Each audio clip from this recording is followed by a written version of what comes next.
What's up, amigos? It's the Prodigy Maker Minute with Chris Lewitt. As you may know, I'm the former number one for Cornell University, pro circuit player, elite junior development coach, and author and educator, author of The Secrets of Spanish Tennis and the Tennis Technique Bible. Well, I recently had a parent ask me what I felt about the volley and if the volley was important to junior development. Should you develop the volley at a young age? And I've talked about this in numerous videos and podcasts, and I've written articles about this. But in general, I have a philosophy that if you have a young child, the most important thing is the forehand, the backhand movement, and the serve.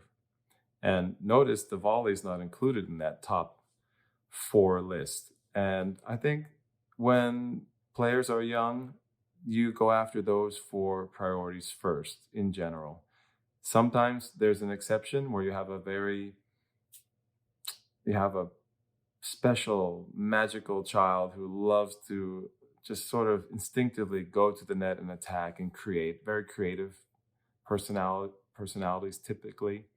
So sometimes if you can identify that type of kid, you maybe have to mix in more network and work on the volley and approach a bit more with those types of kids. But for most kids, in my experience, it's much more productive and will help them improve much faster if you give them a solid backhand, solid forehand, and then link that together with good movement. And then if they're going to play tournaments, they need to have a serve that goes in, preferably with very good fundamentals and technique for that developing serve.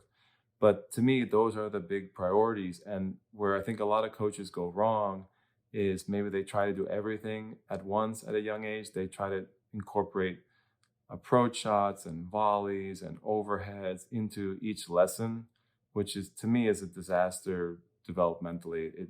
It actually creates a they say like a jack of all trades, master of none, or a person who's skilled in a lot of different things, but not really the master of anything on the court.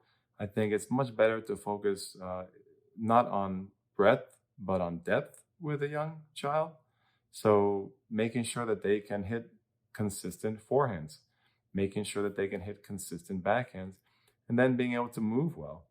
Too many times I see coaches working on the volley, the approach, things around the net when the player really doesn't know how to move efficiently on the court from the baseline.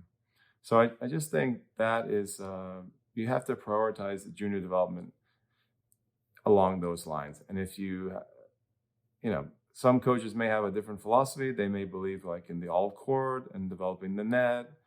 Some coaches may want to do the net first. I just think that it's not the most efficient way to develop a champion. Can you do it that way? Probably, but I think it's going to be a little bit more circuitous route. And also you risk having your player fall behind. You're developing skills that they're going to, use later, like the net and attacking, but they may, in the interim, not be very solid. They may lose confidence. They may not be able to construct points well or move well from the baseline. I think that's a risk. That's not the smartest way to do it. So that's my opinion, guys. Parent asked me, what do you think about the volley? Should you do the volley? The volley is a nice thing to have, but it's certainly not the priority for me with a young child. And if you have some extra time, if you have an extra lesson a week to work on, you have the luxury to work on that area, then by all means, have fun with that. And it can be a fun way to mix up lessons from time to time. But I've always said this, watch out for those lessons that try to fit everything into an hour or even an hour and a half. It just doesn't produce good results. I like when a coach drills down, goes deep into the movement, deep into developing that good backhand, deep into developing very strong forehand that never misses, And of course, you have to spend a lot of time on the serve. Unfortunately, a lot of lessons leave about 10 minutes to develop the serve, which is probably the most difficult shot to learn in tennis. As I've said in many videos, some lessons should just be serve. That some lessons should start with the serve.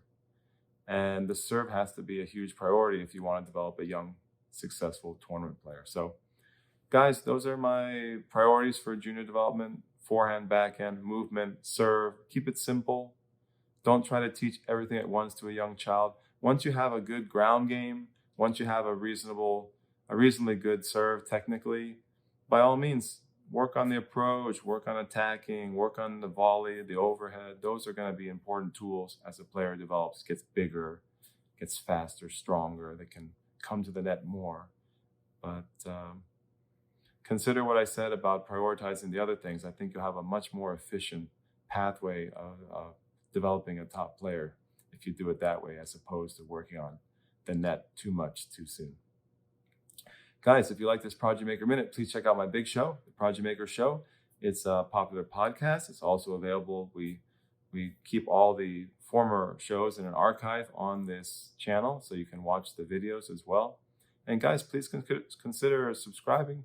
We are growing. We surpassed 3,000 subscribers for the first time recently, so I'm very excited for the channel. And this is a place for intelligent parents, coaches, players, people who have an intellectual bent. I think the people that listen to these videos and follow me like the intelligent side of the game. They like to learn about biomechanics. They're interested in the Spanish way of training, things like that. And so if you like that kind of stuff, and if you have a strong, intelligent tennis mind, please consider joining the channel, subscribing, and helping to support us so we can grow. Our goal is to reach 10,000 subscribers in the next, however long it takes, next year or two. That would be awesome for the channel. Thanks, guys. I'll see you on the next program.